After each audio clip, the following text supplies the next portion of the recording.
Hey, what's going on, you guys? My name is Asian Psycho, and I will be bringing you guys, what I believe to be the 12th episode or the chapter in my Exploring the Arsenal series with me, Asian Psycho, aka Sniper98. Once again, if I get the chapter number wrong, the title will say all, so just go by what I say in the chapter title or the video title instead of my own words. Because if I'm not too sure, then always refer to the title description or the video title. So. Yeah, that's that. And let's get started in this new chapter, so shall we? And this chapter will be featuring the two support weapons, or not one of them not really isn't a weapon, but then the two support equipment that you guys can get right off the bat once you guys start combat arms up and for the first time on a new account or something. And those are the M16, or not the M16, but the first one is the M18 Smoke Grenade, and the second one is the M16A1 AP Mine. And the AP in the mine's name stands for armor piercing. And I did a little bit of research on the M16 AP Mine. It is indeed intended for not really anti-personnel, but more like anti-vehicular damage. So that's why it has that AP designation on it. But then that's just a little side trivia that no one really cares about. So let's get right into the stats relevant to combat arms.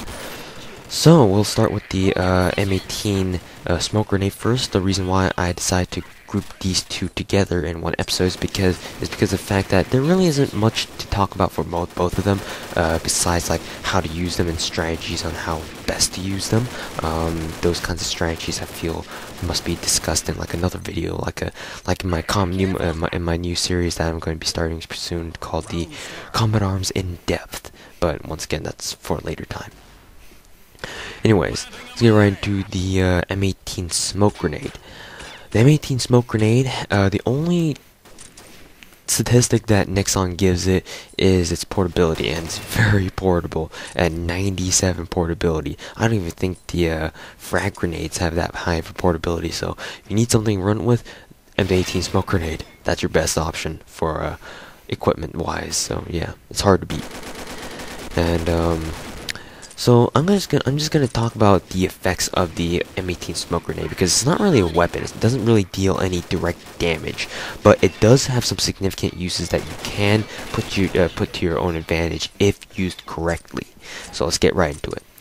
The M18 Smoke Grenade, as obviously you guys can tell by its name, is a smoke grenade. So when you throw it, by the way, you do get 2 smoke grenades, just like the M67 frag pack. So you do get 2 smoke grenades, which is a little bit nice, I guess. Having more is always better than having less, you know.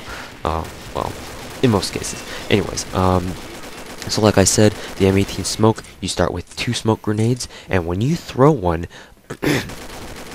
it will create a very, very large cloud of smoke that you cannot see through. The only way you can detect people through that is to scroll your crosshairs over the smoke, and if you see any red name tag pop up, then you know there's an enemy inside that smoke or beyond that smoke.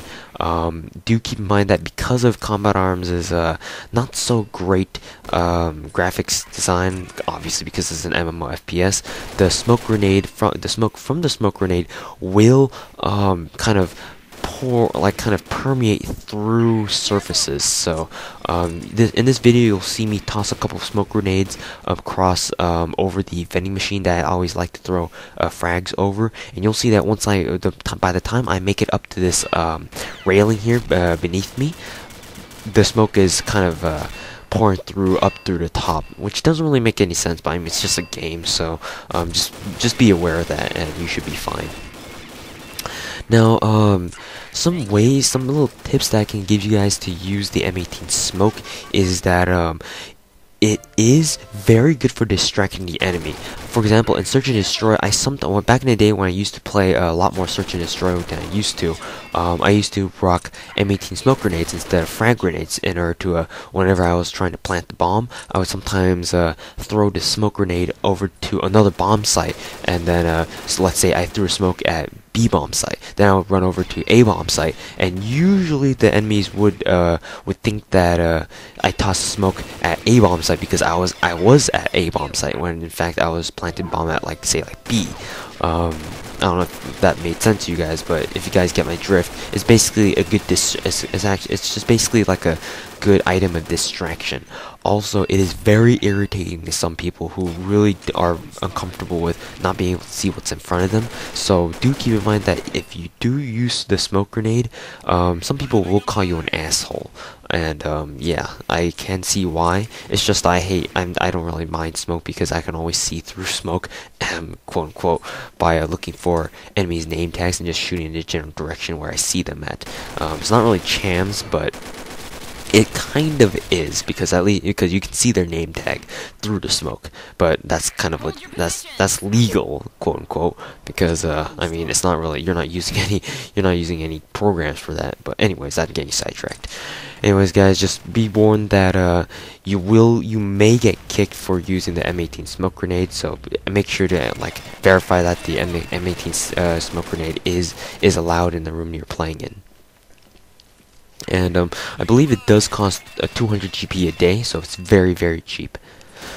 Alright, now let's move on to the M16A1 AP Mine. Because I absolutely hate the fucking mine, I'm going to try to not give it as much credit as possible. So let's get started. The next one gives it a damage stat of 65, which is not true at all.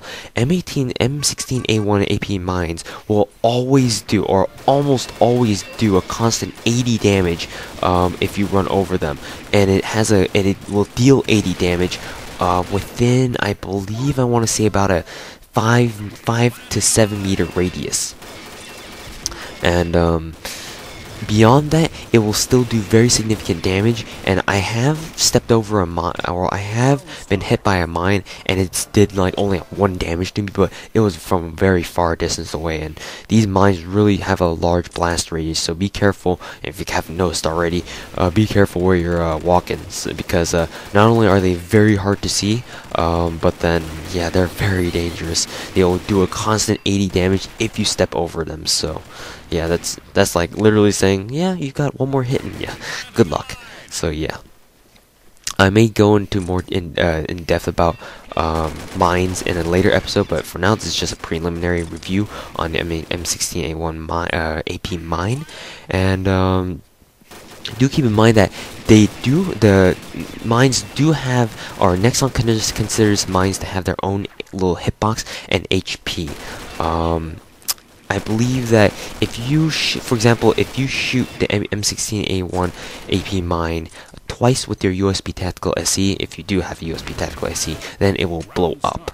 I'm not too sure how much HP per se the M16A1 AP landmine has, but it's just a little estimate. So it will always tank 1 shot, unless you're using a sniper rifle to shoot the thing. Then, because sniper rifles do so much damage, usually mines won't be able to handle more than 1 shot from any given sniper rifle.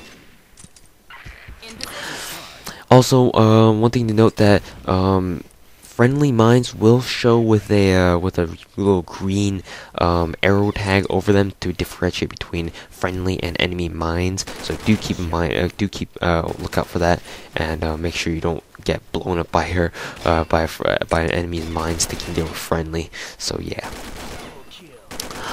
Let's see. Obviously, also in quarantine, they're highly effective in quarantine, obviously, because lots of people use them, and yeah, I mean, it's gotta be worth something if lots of people use them, right?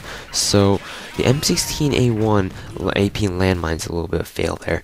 Another thing about the landmines is that if when you step on them, it will have a little bit of delay before it actually detonates. What I mean by that is that when you first step on a mine, then it'll make like a ding, or like a detonation sound, and you can see it rise up into the air and explode in your face. So I mean that's just a little bit of trivia for you guys, but it's not instant. The damage is not instantaneous. So even if you do step on a mine, you have I want to say about a 200th of a, or like 0.2 second, or like a half a second window to get whatever you need to get done within that time frame. So it's, once again, the damage is not instantaneous, but it almost is. So I mean, but still, that kind of kind of a, what is it, like a window of opportunity is still there. So if you need to get that last shot off to get that headshot lotto or something like that, you'll have that kind of time.